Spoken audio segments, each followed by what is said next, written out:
Aujourd'hui, vendredi, notre invité est un journaliste sportif, Henri Akodo. Henri, bonjour, vous allez bien? Bonjour Michel, je me porte bien.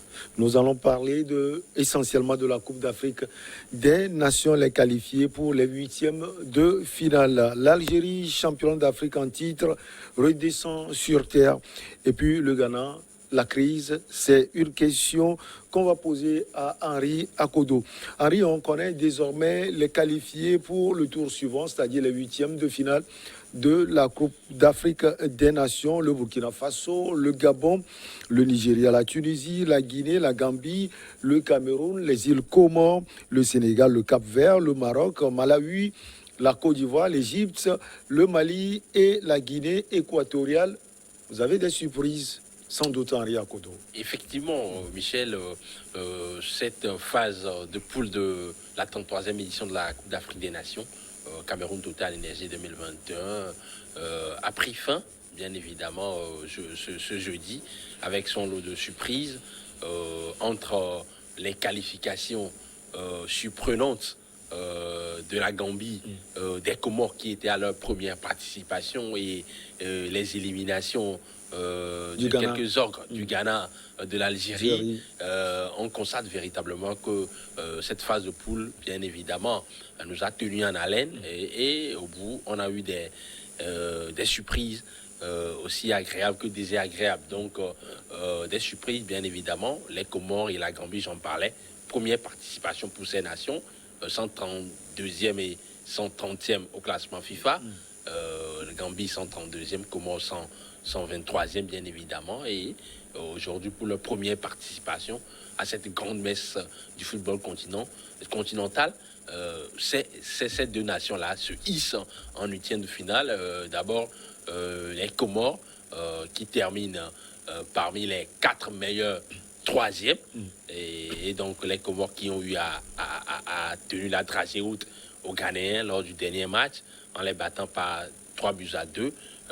Une équipe très bien organisée autour d'un entraîneur qui croit en ses hommes, Amir Abdou, qui a mis une stratégie en place pour pouvoir déjouer les Ghanéens et ils l'ont si bien fait. Ils ont été efficaces offensivement avec le but de leur capitaine Ben Fardou dès l'entame de la partie face au Ghana dans ce match décisif et défensivement également ils ont su contenir les assauts ghanéens. À la fin les Comores accrochent cette qualification à côté également. C'est une surprenante formation gambienne invaincue dans ce premier tour, victorieuse face à la formation de la Mauritanie pour son entame. Un match nul. Elle a accroché visiblement le Mali lors de son deuxième match, sa deuxième sortie, bien évidemment, et pour son troisième match face à la Tunisie, 1-0, but subtil de Abli Diallo, le joueur qui évolue en Belgique. C'est une équipe, en tout cas c'est l'un de mes coups de cœur dans ce premier tour.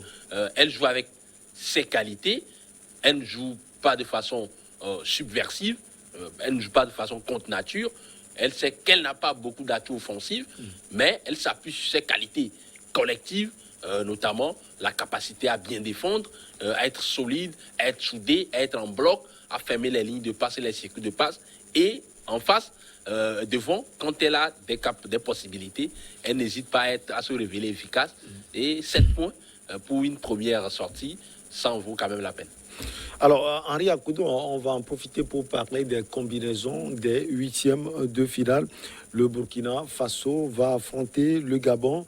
Comment vous voyez cette rencontre à venir entre les Étalons et les Panthères? Avant même il me semble que dans le déroulé de l'émission, on va parler bien évidemment de l'élimination de l'Algérie. Oui, bien sûr, en deuxième position. Bien évidemment. Ok, donc pour en venir aux confrontations des huitièmes de finale, on aura droit à des matchs assez intéressants, à des oppositions qui parfois paraissent déséquilibrées sur le papier, mais qui vont nous offrir bien évidemment des matchs assez enlevés, débridés et âprement disputés, notamment la confrontation entre le Sénégal et le Cap-Vert. A priori, le Sénégal part largement favori dans ce match. Les Lions, première nation au classement première nation africaine au classement FIFA, mais ils ont démarré timidement cette compétition. Un seul but marqué sur penalty. Ça voudrait dire que les Sénégalais avec... Il n'y a pas d'offensif. Bien évidemment, elle est en manque d'inspiration offensive parce qu'on ne peut pas comprendre comment est-ce qu'on peut avoir un tel matériel lourd sur le plan offensif, on peut avoir un tel artillerie lourde, mais se révéler inefficace quand il s'agit de marquer des buts dans le jeu. Il va falloir que les Sénégalais se réveillent, bien évidemment, dans ce match des huitièmes de finale face au Cap-Vert, les requins bleus, qui sont prêts à dévorer les lions sur cette confrontation. Et justement, cette panne offensive dont on parlait, Henri Ankodo, le risquerait pas peut-être d'aiguillonner la troupe des requins bleus du Cap-Vert pour aller chercher cette formation des lions de la Teranga. Absolument, les insulaires ne vont pas disputer cette rencontre avec, bien évidemment, les ambitions à la baisse, non. Ils ont faim, ces requins bleus-là du Cap-Vert, et ils veulent véritablement damer les pions à cette formation sénégalaise, étant donné que c'est une équipe également qui joue avec ses qualités, un jeu tourné vers l'avant, léché, beaucoup de vitesse dans les transmissions, sur les transitions rapides vers l'avant. Elle arrive en 2-3 passes à se retrouver dans les 20 mètres adverses, avec des joueurs Ryan Mendez, mais également Gary Rodriguez, qui a marqué un but somptueux face au Cameroun pour offrir la place des huitièmes de finale à ces Cap-Verdiens. Je pense que le Sénégal aura faute à faire, mais si les coéquipiers de Sadio Mané, les poulains de Aliou Cissé arrivent à élever leur niveau de jeu, à mettre l'intensité qu'il faut avec toutes leurs qualités qu'ils ont, avec tous les éléments, tous les ingrédients à leur faveur, Halidou Koulibaly, Abdou Diallo, Gana Gueye, il va falloir trouver l'osmose, il va falloir trouver la misture entre, bien évidemment, ces qualités individuelles et le projet, l'organisation collective, afin de pouvoir lancer finalement sa compétition dès les huitièmes de finale. D'autres insulaires également vont jouer. Les Comores vont affronter l'équipe qui organise cette compétition. Je vais parler du Cameroun. C'est le lundi 24 janvier à 20h. Oui, une rencontre, une affiche a priori déséquilibrée sur le papier. On parle quand même du Cameroun. Quintuple champion d'Afrique. Le Cameroun joue à domicile, auréolé de sa première place lors de la phase de poule. 7 points au compteur, meilleure attaque, meilleur buteur, 5 réalisations pour Vincent Boubacar, qui aujourd'hui est en passe de battre le record de Samuel Eto'o, le président de la Fédération camerounaise de football, sur une phase finale de Coupe d'Afrique des Nations. Il avait marqué 5 buts en 2008 et en 2010. Je pense que les Camerounais ont les atouts qu'il faut. C'est un jeu quand même assez plaisant auquel on a assisté lors du premier tour, avec les montées ravageuses bien évidemment de ces latéraux, que ce soit Fahim Kolis côté droit ou Nuhutolo côté gauche. Devant, ça va très vite avec Karl Toko et Kambi, et l'efficacité de Vincent Boubacar. Cette formation camerounaise, elle est en train de monter en puissance dans cette compétition, et je crains fort pour les insulaires, même si ils ont su quand même tenir les assauts face aux Ghanéens. Cette formation qui, bien évidemment, va essayer de foutre le bordel dans cette défense camerounaise. Je pense qu'elle ne part pas favorite dans cette rencontre. Les Scorpions de la Gambie n'ont rien à perdre. Ils vont tout faire pour aller piquer le Sili national de la Guinée. 17h, temps universel, lundi 24 janvier. Oui, c'est l'une des rencontres également qui sera probablement disputée. La Gambie a fait forte sensation lors du premier tour. Le Mali n'a pas réussi à battre la Gambie. Quand on sait un peu les qualités que regorge cette formation malienne, ça voudrait dire que les protégés de Kaba Diawara sont prévenus. Parce que la Gambie, de Moussa Barrow, de Abli Diallo, de Omar Collé, c'est une équipe très bien organisée. Je parlais tantôt de cette structure défensive-là qu'incarne cette formation, une certaine rigueur où on défend ensemble, on attaque ensemble. C'est un bloc de façon permanente. Les joueurs bougent et de façon permanente également, de façon bien évidemment cohérente. On essaie de couvrir son partenaire lorsque on se lance sur les offensives. Bien évidemment, ça ne sera pas évident pour la formation guinéenne qui a l'obligation d'aller très loin dans la compétition parce que, à en croire le président de la transition, Mamadou Doumbouya, la Guinée, cette sélection guinéenne représente tout un peuple et la Guinée se doit de rayonner dans le Conseil des Nations, notamment dans cette Coupe d'Afrique des Nations. Oui, lors du premier tour, ils ont fait une prestation moyenne avec une défaite face au Zimbabwe, une défaite anecdotique. La Guinée a son ticket pour le second tour. 8e finale face à la Gambie. Ils ont l'occasion là de battre la Gambie pour se qualifier pour les quarts de finale. Je pense qu'il y a quand même la matière, même s'ils seront amputés de leurs joueurs rutilants. Le capitaine Nabi Keita Deko, qui a pris un carton jaune qui était évitable face au Zimbabwe. Aujourd'hui, il y a quand même Morla ici là, celui-là qui peut le remplacer valablement dans l'enjeu guinéen devant José Martinez Kanté, Mohamed Bayo. Il y a quand même de la qualité pour cette formation guinéenne, mais il va falloir mettre de l'intensité, du rythme, de la rigueur, de la détermination, être efficace pour pouvoir véritablement battre ce champion de la Gambie qui, visiblement, ne vont pas se laisser faire. L'équipe qui a plus convaincu, on peut le dire, lors de cette première phase, le Nigeria avec 3 victoires sera surveillé et surtout étudié avec minutie. Le Nigeria donc va affronter dimanche à 20h la Tunisie. Ça va être une rencontre alléchante. Une rencontre alléchante, une rencontre qui s'annonce dantesque, épique entre deux grandes nations du football africain, le Nigeria, triple champion d'Afrique, 80, 94, 2013 et la Tunisie, une seule fois vainqueur de cette compétition en 2004 à domicile. Le Nigeria, parcours sans faute, c'est la seule équipe d'ailleurs lors de cette phase de poule qui a engrangé 3 victoires en autant de matchs, début marqué, une formation qui a une certaine maturité technique et collective.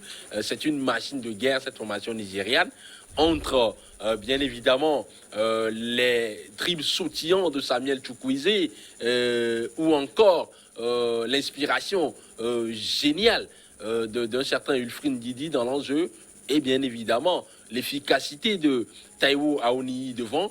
C'est une équipe nigériane qui a une palette offensive assez complète, beaucoup de rythme, beaucoup d'intensité dans le jeu. Ils ont eu une fraîcheur physique et je pense que cette formation nigériane va damer le pion. Je peux me mouiller à cette formation tunisienne dirigée par Mondek et Baer.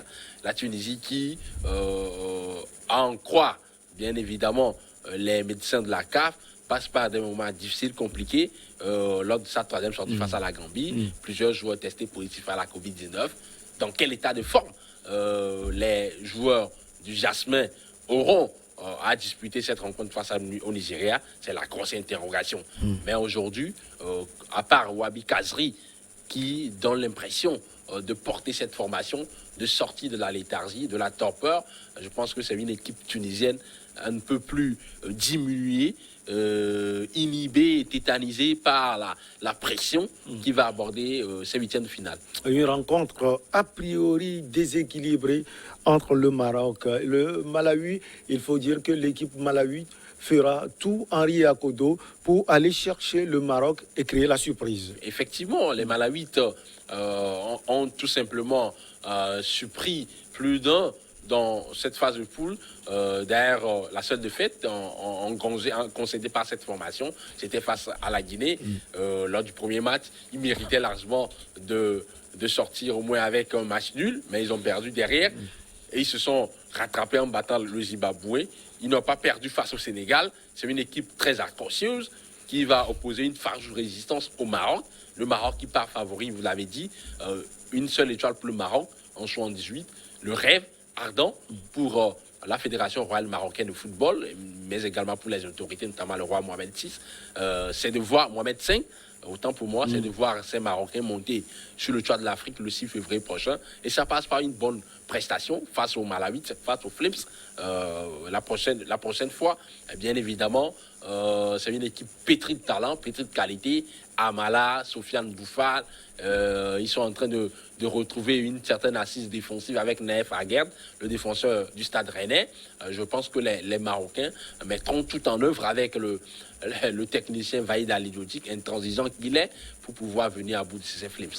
Alors, les aigles du Mali font plaisir à une nation qui vit des moments difficultueux, mais pour pouvoir continuer à faire vivre la nation malienne, il va falloir aller chercher l'équipe de la Guinée équatoriale, le Zalang national. Oui, le Mali, une formation très intéressante à suivre. Elle ne résigne jamais par rapport à ses principes de jeu. C'est un bloc équipe fluide, résolument tourné vers l'avant, avec des joueurs qui sont complémentaires. Il y a beaucoup de repères, beaucoup d'automatismes, parce que ce sont des joueurs qui sont passés par les centres de formation, les mêmes centres de formation quasiment. Ils ont joué les sélections de jeunes au Mali aujourd'hui. Ils sont arrivés à maturité. Une défense centrale qui est en train de prouver qu'elle a de la matière. Kiki Kouyaté et Falaï Sako, c'est la surprise pour moi en charnière défensive. C'est un joueur, c'est un latéral gauche, mais aujourd'hui il dépanne en défense centrale et ça marche bien. Sur les côtés, Amari Traoré et bien évidemment Amari Traoré et sur le côté gauche et bien évidemment le capitaine du Stade Rennais et bien évidemment Massadio Aïdara, effectivement, sur le côté droit, dans la Sanès au milieu de terrain, le confort au milieu de terrain, c'est quand même un milieu de terrain de qualité. Je pense que c'est l'un des meilleurs tandems au milieu de terrain dans ce tournoi. Vous avez Amadou Aïdara et Diadi Samasekou, des joueurs d'Offenheim et de Leipzig-Salzbourg. Devant, Khalifa Koné et Salif Koné continuent par marquer des buts. Et il y a de la qualité, que ça soit sur le côté gauche avec Moussa Djenepo, soit sur le côté droit avec Yves Bissouma. C'est une formation malienne qui est pétrie de talent. Il va falloir qu'ils puissent assurer leur statut face à la Guinée équatoriale, qui n'est pas une petite équipe. Elle a opposé de vive résistance à cette formation ivoirienne d'entrée de jeu. Elle a battu par la suite l'Algérie. Ouais. Elle a détrôné l'Algérie, qui était sur une série de 6 matchs sans défaite. Ouais. Effectivement, elle a battu. Elle a sans doute des valeurs. Elle a sans doute des valeurs et elle va tout simplement essayer de mettre en difficulté cette formation malienne. Le premier responsable de la Côte d'Ivoire, le président Ouattara, a envoyé ses félicitations aux éléphants de la Côte d'Ivoire, non seulement pour leur qualification pour les 8e de finale, mais surtout pour leur victoire face au Fennec d'Algérie. Alors Henri Akodo, une grande rencontre s'annonce, c'est là qui va opposer justement les pharaons aux éléphants de la Côte d'Ivoire. Rendez-vous mercredi 26 janvier à 17h. Ce sont de sacrées retrouvailles entre ces deux sélections. La dernière fois que la Côte d'Ivoire et l'Égypte se sont rencontrés en phase finale de Cannes, c'était en 2008. En demi-finale où l'Égypte avait pulvérisé la Côte d'Ivoire 4-2. La dernière fois, avant cette confrontation de 2008, ce sont deux équipes qui se sont rencontrées en finale en 2006 au Caire. Et la Côte d'Ivoire avait perdu cette finale. L'Égypte s'était adjugé à l'époque de sa 5e étoile. Je pense que cette fois-ci, le contexte n'est plus le même. Ouais. La Côte d'Ivoire, avec sa prestation ébouriffante, exceptionnelle, spectaculaire, de haute volée face à l'Algérie hier, en envoyant un signal fort à ses adversaires, notamment à l'Égypte. C'est une formation ivoirienne déterminée, engagée. Je pense que le match d'hier que les Ivoiriens ont fait face à cette formation algérienne, c'est le match la plus abouti, le plus abouti de cette compétition en termes d'expression collective, en termes de qualité individuelle, en termes d'impact physique, parce que les Ivoiriens ont tout simplement étouffé, submergé, englué une formation algérienne qui ne se retrouvait pas. Ils ont mis du rythme, ils ont mis de l'intensité. Yannick Kessié, Ibrahim Sangaré, c'est très costaud dans l'un d'eux, dans leur capacité à récupérer les ballons, à orienter le jeu, à donner une direction au jeu. Devant, ça va très vite avec Nicolas Pepe de Gala, le natif de Mantes-la-Jolie, qui retrouve bien évidemment, qui arrive à assumer désormais son statut de grand successeur des Didier Drogba, des Haruna Dindane et autres. Sébastien Haller qui se met au service du collectif de par son jeu de haut but, sa capacité à faire des déviations, à garder le ballon pour permettre au bloc équipe de monter. En défense centrale, c'est également très costaud, très solide, avec Simon Deli et Odilon Kosoumou. Cette formation ivoirienne, pour moi, je pense qu'elle va tout simplement faire la même chose qu'elle a faite à l'Algérie, à l'Égypte, à condition qu'elle reste concentrée, soudée, appliquée, disciplinée tactiquement et bien évidemment efficace sur le plan offensif. Allez, vous avez parlé de l'Algérie. On va justement parler de ces finales qui ont été dominées par la Côte d'Ivoire. 3 buts contre 1 jeudi lors du 3e et dernier match de la phase de poule. Ils finissent dernier de leur groupe. Qu'est-ce qui n'a pas marché, Henri Akodo? C'est surprenant quand même, Henri. La série d'invincibilité devait forcément s'arrêter si, bien évidemment, cette formation ne s'est pas bien préparée. Et c'est ce qu'on a eu à constater. La préparation pour l'Algérie a été compliquée pour cette Coupe d'Afrique des Nations, pour la plupart des autres sélections également. Mais également, il faut dire que cette formation algérienne, il me semble qu'il y a eu de l'usure. Ils sont apparus assez frêles, très fébriles, très empruntés, des joueurs qui n'arrivaient plus à faire les efforts les uns pour les autres. On se rappelle en 2019 que la première qualité de cette formation, celle-là qui leur a permis d'aller gagner cette Coupe d'Afrique des Nations, c'était quand même cette force mentale, cette solidarité, cette notion de bloc-équipe qu'elle avait. Mais pour cette fois-ci, pour cette 33e édition, elle a éprouvé beaucoup de difficultés à hésiter dans ses matchs. Sur le plan physique, elle manquait de fracture physique, les lignes étaient assez éparses, disparates, il n'y avait pas de cohérence dans l'animation offensive, elle visiblement manquait d'inspiration sur le plan offensif, un entraîneur qui était usé sur le plan de la stratégie, Jamel Belmadi, entre ses 4-3-3, son 4-3-3 du premier match ou le 4-2-3-1 du deuxième match ou le 4-4-2 du troisième match, il n'est jamais parvenu à trouver la clé, la solution. C'est-à-dire que si vous restez très haut, si vous élevez votre niveau de jeu sur une longue durée, à un moment donné, vos adversaires, ils vous observent également. Et lorsque vous n'arrivez pas à évacuer toutes ces pressions médiatiques qui pèsent sur vous, vous ne pouvez pas véritablement surprendre à nouveau. Donc, tout simplement, je pense que c'est l'usure de la pensée, c'est quand même la fatigue, l'état de forme physique qui était déficitaire pour cette formation algérienne. C'est ce qui a fait la différence. En une seconde, c'est aussi l'outrecuidance.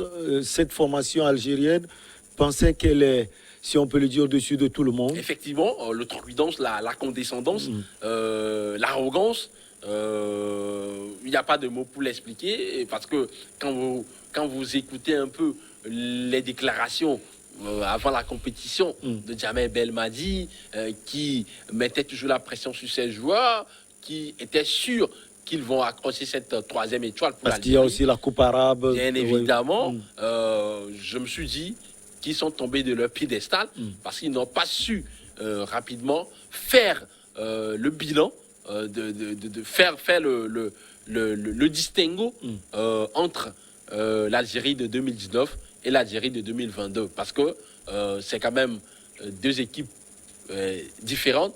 Il n'y avait pas Guedjoura, le milieu de terrain algérien, qui avait permis à l'Algérie de rayonner dans le jeu milieu de terrain dans cette équipe. Et la différence, elle s'est faite à ce niveau également. On a parlé de l'Algérie, on va parler pour finir également de l'équipe du Ghana qui a été piteusement éliminée de la Coupe d'Afrique des Nations dès le premier tour. Le 18 janvier à Garoua, après une défaite 3 buts contre 2 face aux insulaires de Comores. Les Ghanéens n'avaient plus été sortis de cette compétition si prématurément depuis 2006 et jamais avec un point pris. Henri Akodo, ce fiasco s'inscrit-il dans un mouvement de déclin du football ghanéen? quel débâcle, je suis tenté de dire Michel Samuel Takwa, quelle humiliation qu'a subi la sélection ghanéenne dans cette 33e édition de la Coupe d'Afrique des Nations. Pourtant, elle était à sa 23e participation et jamais dans l'histoire du football ghanéen, cette sélection n'a jamais terminé une phase finale de Coupe d'Afrique des Nations sans gagner un match. Donc c'est la première fois que cela arrive. Un point pris sur 3 sorties, c'était quand même pitoyable. Le Ghana qui était sorti en 2006 de la phase de poule, mais excepté l'édition dernière où le Ghana a été éliminé par la Tunisie en 8e de finale, sur les 6 dernières participations du Ghana à la Coupe d'Afrique des Nations, elle a au moins terminé demi-finaliste. Finaliste en 2010, finaliste en 2015, demi-finaliste pour les autres éditions. Et aujourd'hui, elle sort par la petite porte au premier tour.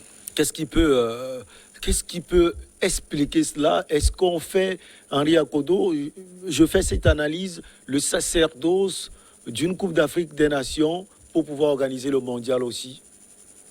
Pour pouvoir se préparer pour le mondial, j'allais dire. Je ne pense pas, parce que l'objectif assigné à Milovan Radivat avant cette Coupe d'Afrique des Nations, c'était quand même de permettre au Ghana d'accrocher une 5e étoile à sa tunique. Parce que depuis 1940, où le Ghana a gagné la CAN en 1982, depuis 40 ans déjà, le Ghana n'a plus remporté de sa continentale. Et donc depuis août dernier, le président, le locataire de la Jubilee House, Nana Akufo-Addo, a instruit le ministre des Sports, Moustapha Oussif, et le président de la Fédération ghanéenne de football, Kurt Erdun Krakou, pour que le Ghana puisse gagner cette Coupe d'Afrique des Nations. Mais le rêve s'est tourné, a viré au cauchemar, finalement, parce que cette équipe ne s'est pas bien préparée. La preuve, au Qatar, pour sa mise au vert avant le tournoi, l'effectif n'était pas au complet. Des joueurs qui sont arrivés en retard au campement, au regroupement. Un match amical joué face à l'Algérie, perdu 3-0. Dès l'entame de cette compétition face au Maroc, on a senti une formation qui n'était pas en forme. On a senti des individualités pourtant qui devaient porter cette équipe. On les a sentis très friables, très fébriles. Ils n'étaient pas au rendez-vous. Jordan Ayew, André Ayew. Ça s'est senti au cours de la compétition. Des agacements, des frustrations, des attitudes aux antipodes de la discipline qu'incarne véritablement cette sélection nationale. La preuve, le carton rouge qu'a reçu Benjamin Tété à l'issue du match face au Gabon, les déclarations vent en guerre de André Ayew en conférence de presse en zone mixte, tous ces aspects-là illustrent parfaitement bien l'état d'esprit très faible dont a fait preuve cette formation ghanéenne au cours de cette compétition. C'est dire également, par rapport à l'analyse que je viens de faire, quand j'ai parlé des récents parcours du Ghana en Coupe d'Afrique des Nations, on sent véritablement que c'est une équipe qui est en baisse de régime. Elle est en décrescendo. Il va falloir visiblement, avec cette nouvelle génération qui frappe à la porte, les Abdou Fattah Issahakou, les Kamadine Souleymana, le joueur du Stade Rennes, il va falloir faire l'état des lieux et bien évidemment se remettre en scène dans l'optique d'une prochaine qualification pour la 3e Coupe du Monde, 4e Coupe du Monde de son histoire, puisque les playoffs arrivent rapidement en mars prochain. Il va falloir oublier très vite. La preuve, le fiasco de Garoua. De Garoua. Aujourd'hui, c'est une fédération qui est très contestée. J'ai la chance de discuter très souvent avec le président de la Fédération ghanéenne de football, Kurt Erdun Krakou. La presse appelle à sa démission, mais je pense que les Ghanéens sont très rationnels pour pouvoir se prêter à cet exercice assez dangereux. Aujourd'hui, il est convoqué par le ministère des Sports pour faire un bilan et élucider ce qui n'a pas marché afin de repartir sur de nouvelles bases. Henri Akodo, que dis-je, Maestro Henri Akodo, c'est toujours un plaisir pour nous de vous avoir sur ce plateau. Merci beaucoup. C'est moi. On va marquer la pause pour le journal et derrière, on reçoit nos invités pour Regard Croisé.